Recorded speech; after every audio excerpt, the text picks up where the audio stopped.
Make some more noise if you're having fun. You guys sound boring, but make some noise if you're having fun. Make some noise, like I am, if you're having fun. Well, this is the fun part. The next group of these wonderful girls. First of all, let's give it up for all of the auction, all the bidders, all of the winners. Thank you so much again for supporting Sebas Foundation. All of our sponsors. We really, really appreciate you guys. Thank you again. This is a fun part. Our next part is a group of beautiful women that are not only beautiful, I call them beauty with the brain. They're business women. They're loving, some of them is a loving mother, friend, boss, anything that really talk about women empowerment. I met all these three ladies at the same time, and they all had one thing in common. They were not from here. And I was like, wow, how are you guys just doing so great? And you guys are immigrants. But I realized one thing, they were determined. Determination is everything.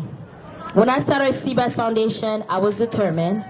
I was determined to become a woman of substance. I was determined to impact, just like these women. Please welcome to the stage, Laura Hidalgo, founder of Better Path Financial. That's just one of the hat that she wears.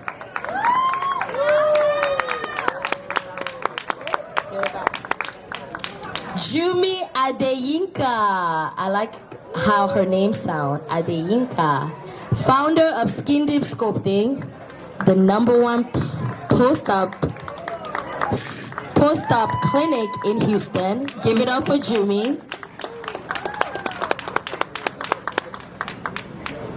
And last but not least, this beautiful Asian girl that came into my life, and she was such a rock, and she always told me how it was, but I love her. Tramden, founder of Wisdom Dental. Give it up for these beautiful women.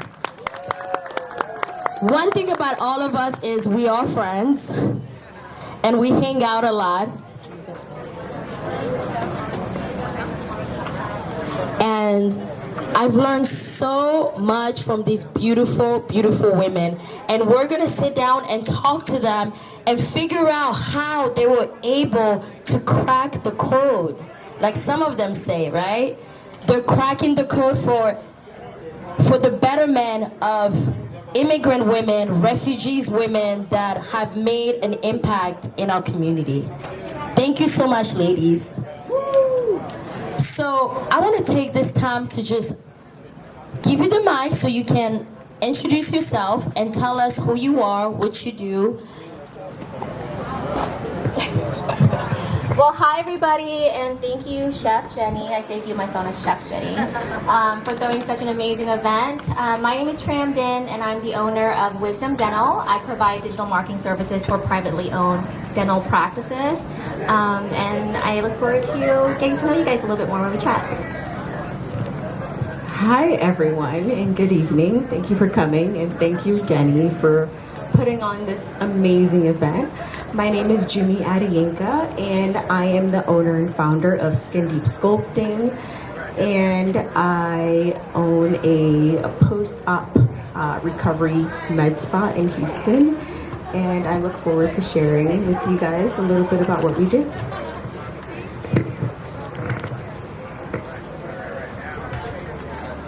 All right, it's okay. Hello Hello, everybody. I'm Laura Hidalgo. Super excited to be here tonight. Thank you, Jennifer. This is a beautiful event. I'm so excited to see so many people I know, and even more excited just to share this panel with beautiful friends. I own a financial company. We help families getting out of debt, and we do credit restoration. And I also own a landscaping company. And I'm very involved in my community, and I love to be here. So thank you so much for having me. Guys in the back, let's come sit down and let's give it up for all these beautiful women of substance. So my first question to you guys is, tell us a little bit about your immigrant story, where you're from, when did you move to the United States, and what are some challenges that you face being an immigrant or refugee? Amazing question. So I was born in Vietnam, and me and my family came to America when I was 5 years old. So my family's all here. My dad is actually a Vietnam vet. He fought alongside the Americans. Wow. And he was actually a prisoner of war. So he was in re-education camp. They were teaching him on how to love communism for 7 years. And because he spent time there, we had a visa to then come and immigrate to America when I was 5 years old. So I think one of the challenges of being an immigrant child growing up is this concept of role reversal. And I think in normal family structures, role reversal means like when your parents are elderly and now grown children are starting to take care of their elderly parents. The challenge and obstacle of being an immigrant family as a young child is that role reversal happens a lot younger. So when I was 5 years old and my brother was, 7 and 12, we were paying the bills, not like with our money, but we would have to translate the bills and take my parents to the bank and be a translator at a very young age. And my brothers were basically my second set of parents because my parents had to work 13 hours a day. So that sense of role reversal really bled into my career, because when I started my career in my 20s, that drive to retire them and get them out of low-paying minimum wage jobs was just a much higher desire than if I had grown up in a normal traditional American household. So a lot of my motivation today really stems from wanting to retire my parents and giving them a better life. Wow.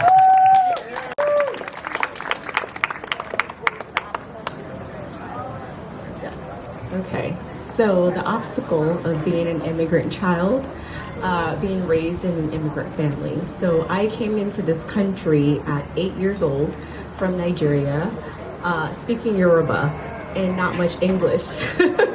So one of the obstacles is just learning fluent English. So I remember my parents putting me in speech therapy when I was very young. They wanted me to speak eloquently and assimilate into this culture.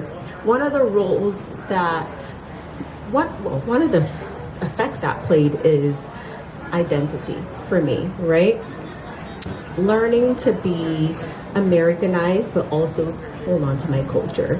And as Tram said, being kind of taking on the parent role for your parents and being the child. I will say one of the most important things and lessons that I've learned is just honestly, it's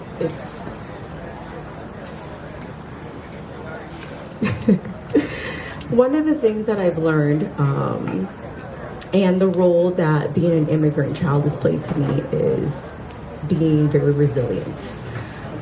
I have learned from a very young age that you don't have time to cry, right? You have to just continue moving on, and you have to move forward.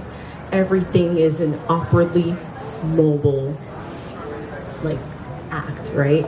So one of the things is I remember being a latchkey kid, being 9, 10 years old, coming home and cooking dinner for your parents. My parents worked nights, and being responsible for the household, doing laundry and dishes and cooking, and basically taking on the responsibilities. That has taught me so much now, owning a business, how to basically, you know, be responsible for so many people. And that, you know, at the age of 8, 9, and 10, that was the beginning of me owning my own organization. Little did I know, the grooming comes early. As immigrant women, one thing that we realize is you don't really have the childhood other people have, and you have to grow up very quickly, right? It makes you very responsible. It makes you very appreciative. I am very, very appreciative of my parents' sacrifice as an immigrant child, and I think we would all agree that even being in this country is the lottery itself.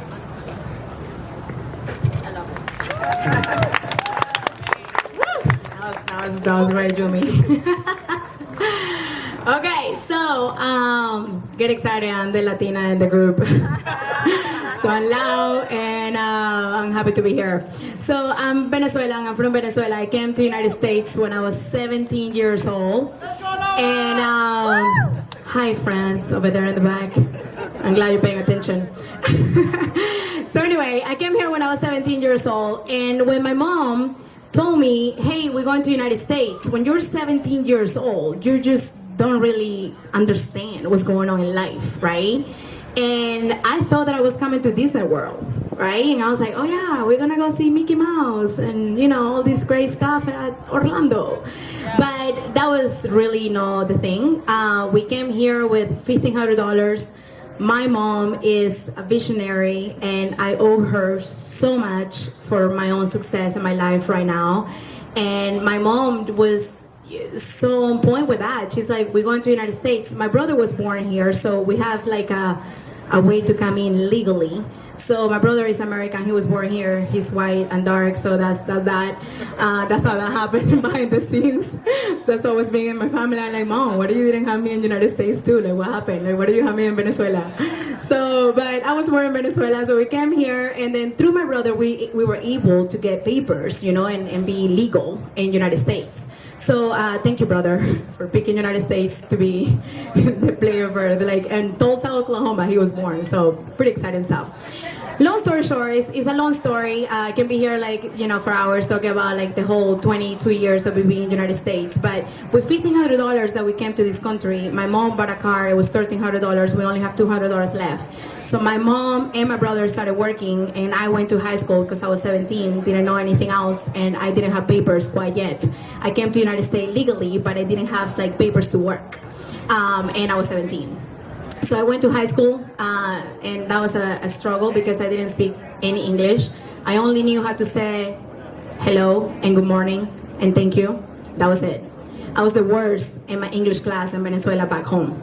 And that's another joke between my friends. But anyway, long story short, we literally started from nothing, and now we created a whole American dream. I went to high school, didn't know any English. I went to college, didn't know any English, but obviously I graduated from high school, I graduated from college. And then right after I graduated from high school, I got diagnosed with level 3 cancer. And when you're an immigrant and you're just barely like seeing the light and you're just barely seeing like everything that is going on, that's like a really, really, really hard thing. Because we didn't have any money. Obviously, we became with $1,500, right? And we bought a car, and it was 13. So do the math. Didn't have any money. Didn't have any way to pay for my treatment, and I was diagnosed with level 3 cancer, Hodgkin disease, and it was very devastating because we were starting a new life in the United States, and I got diagnosed when I was 20. So 17, 20. Got diagnosed with level 3 cancer, so that was really, really, really hard on our family. But, you know, one thing I learned really early in my career was just to keep going. Sometimes, you know, life will bring things to you and you just either cry about it and be like, why me all day? Or you just put your big girl pants on and you just, you know, keep moving and go to work and continue doing big things. And that's what I decided to do. I was like, I'm just gonna, you know, fight this, and cancer, you're not welcome in my body, so you have like few months to get out. And that's pretty much what happens. And we did that. And now, obviously, I'm a survivor. I just turned 40, by the way. Thank you very much. I heard earlier that I was like 35. I'm like, oh, that's great. That's phenomenal. Thank you. Thank you for that. But I just turned 40, and I also, celebrated big time because it was not just turning 40, but it was celebrating 20 years of cancer-free. So this event, Jennifer, it comes in a great moment for me in my life, and I appreciate you for choosing me to be here with you today, because it's just this year to me, I'm just not just turning 40, but celebrating cancer-free 20 years, and just so much success. I didn't know I was gonna have the entrepreneur blood inside of me till I just came to the United States, and all of a sudden you just gotta keep going. And I realized early in my career that doing a regular job was not gonna work. So I just started my own company, and we've been doing things. If you're wondering why I have white hairs, it's because I am an entrepreneur. So of course that's a thing, and it's been ups and downs. But I'm so grateful to be in the United States, and I'm so grateful for everybody that is being part of this success and this being part of this American dream. Thank you, Mother, for being unbelievable. You are a visionary. You are the rock. You are la patrona, and you are amazing. And thank you so much to my brother too, because he really also learned at a really early age just to kind of go to work and do things and be amazing. And now he's also an entrepreneur. He runs a very successful construction company too. So I love you so much, guys. You guys mean the world to me. And that took a long time, but get excited. That's me. So thank you, Jennifer, for having me. Let's give it up for all of our panelists. These women are not only women of substance, they have gone through so much in their personal life, in their business life, and this is the type of women that we want to be part of our Sebas Foundation organization and to conduct the workshop. So my next and final question to you all ladies is, what entrepreneurship means to you in America as an immigrant woman? We want you to crack the code, give us the game. What does that mean? I have to go first. You guys have all the time to think of all of your stories. Okay, so what does entrepreneurship mean to me as an immigrant?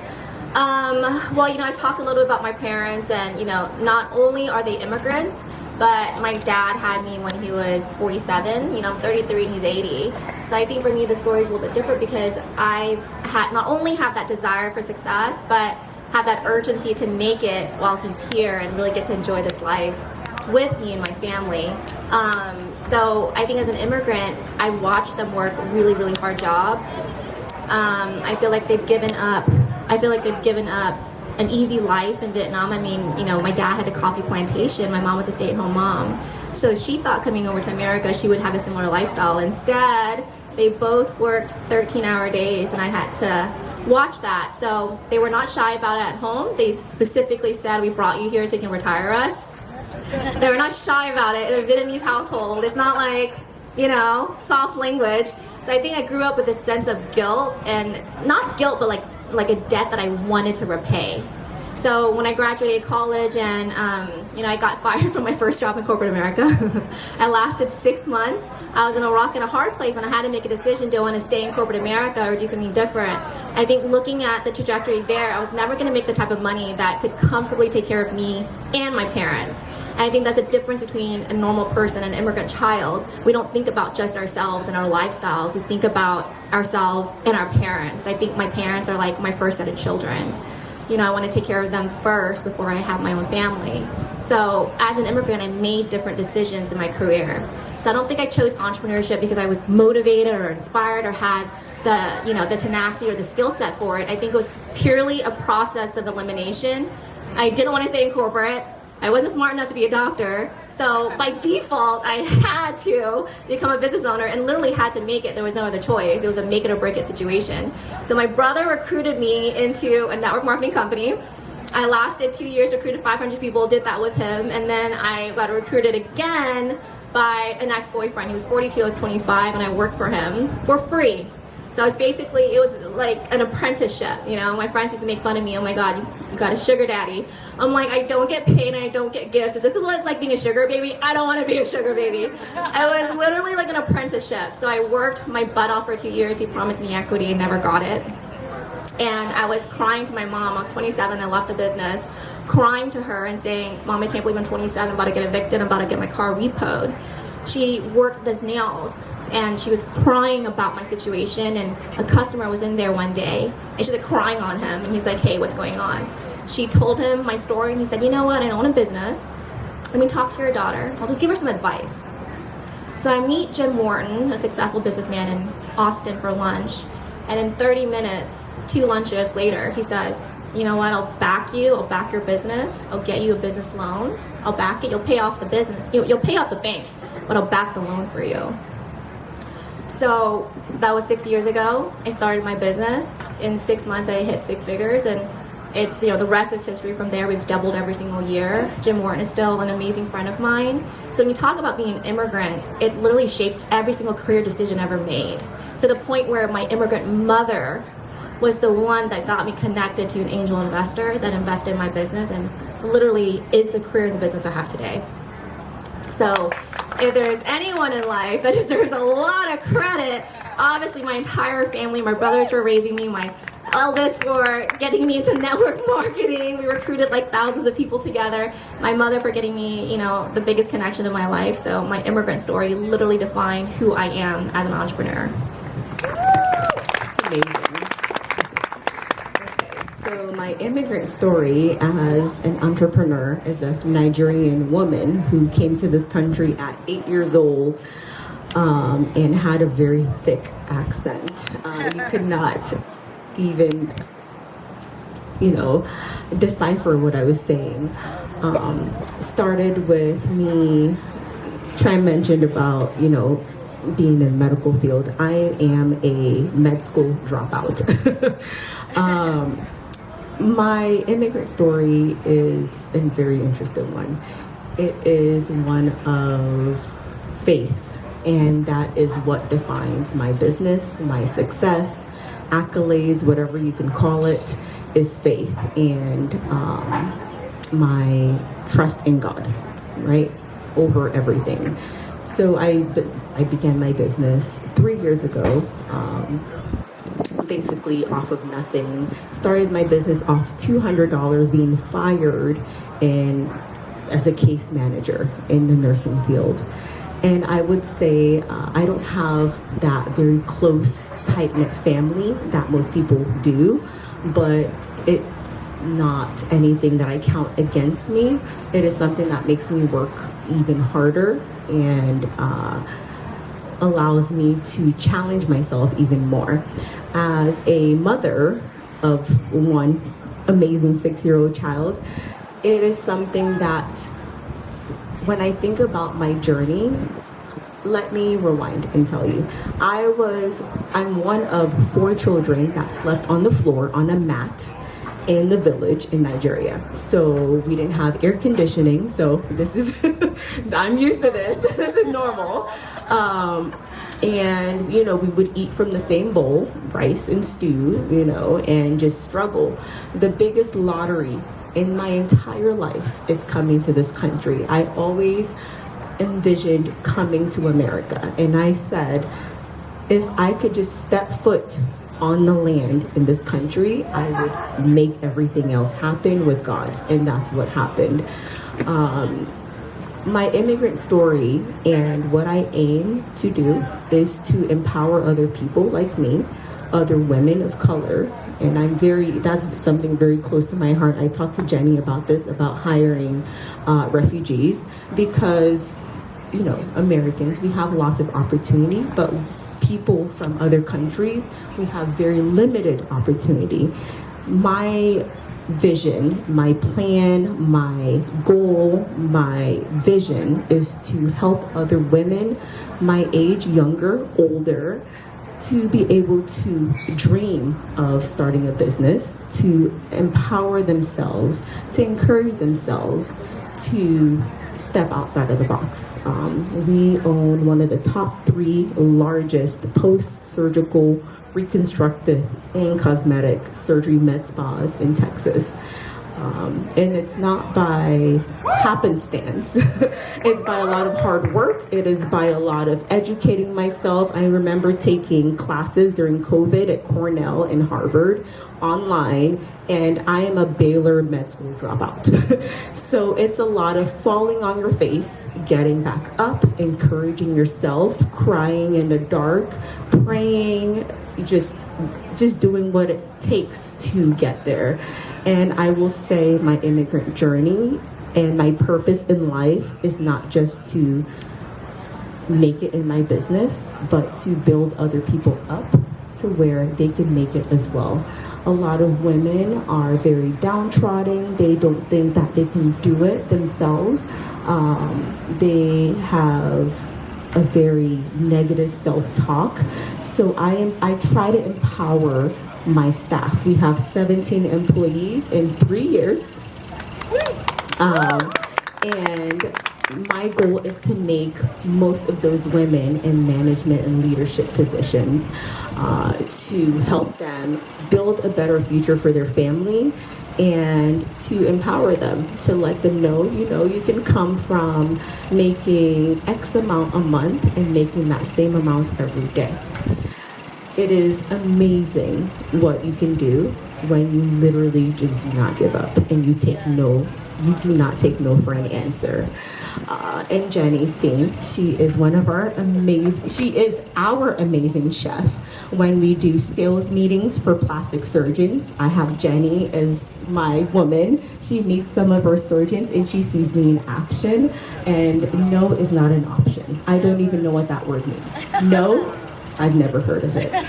So as an immigrant woman, it's not just about empowering myself, it's about empowering other people. My purpose in life, I'm not only successful in what I do, the money is good, but the success is being able to push people into their purpose.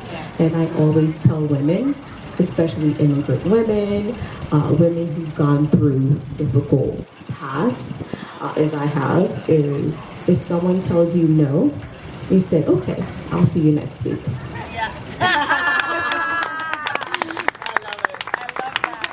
Okay, so entrepreneur, this thing is hard, guys. This is hard as can be. Oh my gosh. So through the years, it's going to be 11 years in November with my business. And through the 11 years, everything has happened. Like, people have taught me so many things. And I always say I have a extra skin every single time, because every year is something that I learn with my business, with the people, with entrepreneurship, with managing people, and just even with direct sales. That's what we've been doing for the whole time. With the financial company, we go to people's home. So we don't do door to door, but we are in the neighborhood, like knocking on your door if you're in my lease.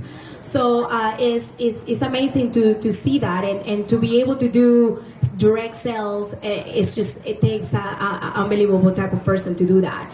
To me, it's a challenge every single day. I freaking love it every single time that I'm there with people. And not just that, but I love to help people, which is like the biggest thing. But I learned really early in my career that, there's a lot of talented people in the world. Like, you can be so smart, book smart, you can have like all the knowledge, but one thing that you cannot beat me on is my work ethic. I will beat you every single time by working harder than you. So that's what I learned through the years. I also learned that mentality equals ability. The rest is just time and effort. So through the years, I literally almost tattooed that in my soul, because I'm like, mentality equals ability. If I have it in here, I'm gonna make it happen. Get out of my way, let's go, and we're gonna win. And I thought all my team through the years and all of that, the most I have managed is 35 people. And that was a thing that was really, really, really interesting through my career. But I learned so much on how to actually deal with people day to day. And now I'm pretty decent at it, right? Like, I'm still looking to continue learning and to continue being the best version of myself. Now that I'm 40, right? I'm just like turned to another level, stage of my life. And I feel like I'm totally a different manager than 10 years before. I'm totally a different director and totally a different business owner than 10 years before. My mentality is in another level through the many years that I've been, dealing with so many different things. So it's doable. You just have to have the mentality. You can make anything happen if you put it in your mind. But overall, I learned just to continue moving, to continue pushing, and this country obviously gives you so many opportunities so you can make anything happen here. Wow! Give it up for all of the beautiful women, and we want to also present them with some honors and we want to present all of you guys with this beautiful certificate, right, of appreciation from Sebas Foundation. You are a woman that all of the refugees thrive to be like and continue to impact, and let's continue to do it. Thank you so much, Trem. This is for Jumi Adeyinka. And this beautiful one is for Laura Hidalgo.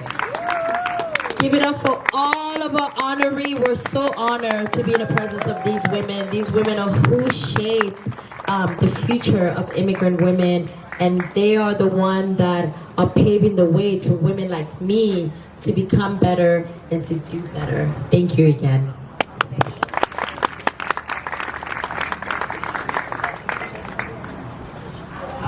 Can you take a group picture? Yes. Okay.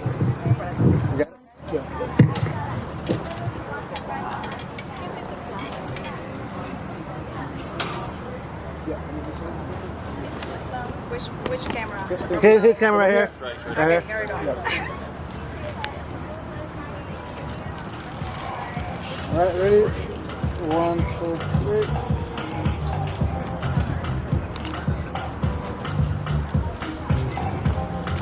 Yep, got it.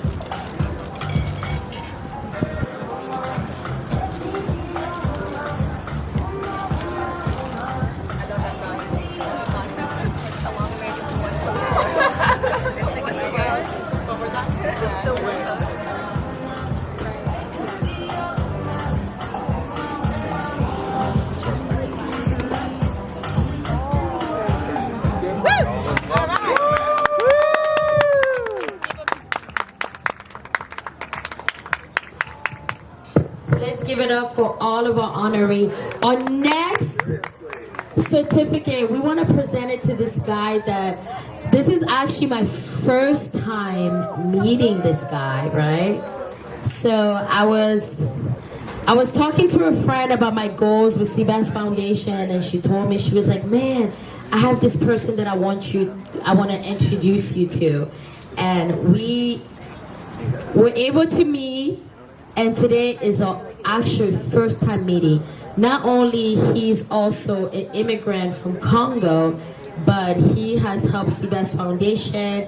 He has shown up all the way to Arizona to be part of this amazing event tonight. And not only he wants to be part of Sebas Foundation, he has donated his cleats that he run with in one of the game. He is amazing, and we're so honored for you to be a brand ambassador and to continue to spread the good immigrant and refugee story to everyone. Please welcome to the stage Arizona Cardinal Jesse Luqueta.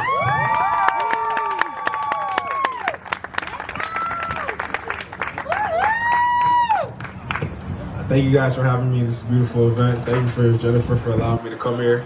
As a second generation immigrant, everything she stands for, I'm passionate about, being active in my community and establishing roots not only in Arizona but in Canada where I'm originally from. So being able to come here and see how passionate she is of truly, affecting and being an active voice in the community is important for me. I love everything you're doing. Thank you guys for having me, allowing me to come here and spend time and enjoy this beautiful event. I'm definitely coming back to Houston. I love it. Thank you guys. Thank you so much, guys.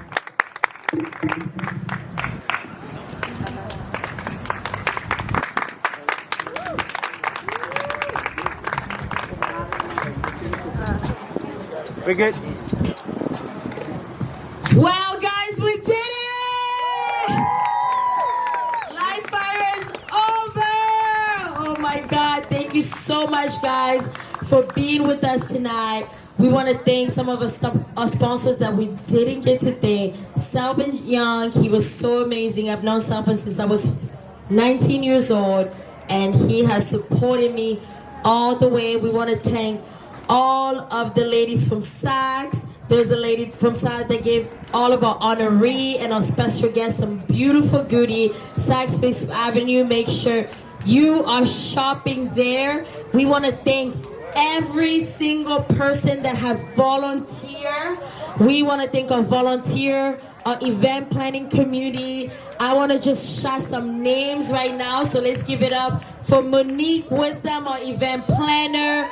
Ghost right here, our photographer, AM Photography, 40 Acre Conference, Coma's Tequila, Chef Flavors. There's so many. Stuart Bailey, Ange Hill, Chef Sunny, all of our sponsors, all of our partners, everyone that stayed up all night. Lisa Cooney, my sister Nina, Anna Kasegi, with Blanco Decor, all of the decor partner. We want to thank you guys. We want to thank our planning community, Henry, the liquor sponsor, Elvia, everyone that have believed in me, Tanisha, Zeta, Kevin, Stewart, Chelsea, Bowie, everyone that have believed in me and that has showed up here tonight. We want to thank you again for being part of Live Fire 2023.